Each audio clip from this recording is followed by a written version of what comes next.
My stepfather, who started with my mother when I was 4, and he played me a lot of music and had a lot of time for me. And he used to sit with me every evening sometimes. And we would write down a lot of lyrics, we'd go through things, we'd pick up the chords. And he used to be in a top 40 band in Iceland. Voru vitringarnir 3 frá Austurlöndum. Kaspar, Melchior og Baltasar.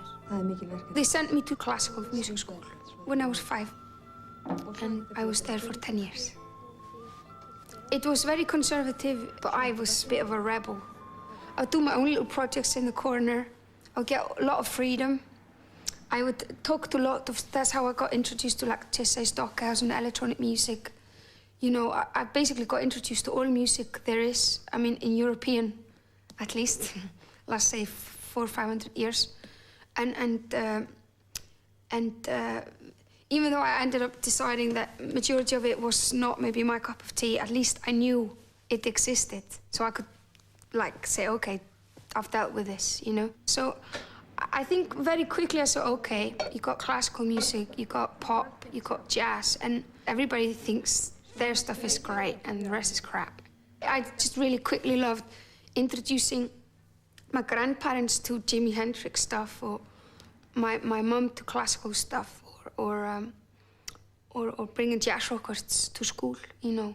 And then it just kind of came out that when I started being in bands, because I was so kind of obsessed with new things getting made, that I kind of ended up just being on the microphone, you know. But it was a very natural process.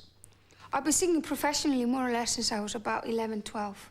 Góði Guð falei mömmu frá, hún háttar mig og baðar og mér hjá. Svo klæðir hún mig í náttföt hlý. Guð blessi pabba, ég gleymdi því. It's a small town and people knew I did gigs, I played flute, I sang. And then this guy wanted to make a children's record. It sold 5,000 copies, which is gold in Iceland. But then they wanted to do, then it came out in the record company, and the record company was like, they wanted to do another one, but I didn't want to. So I said, okay, that's it.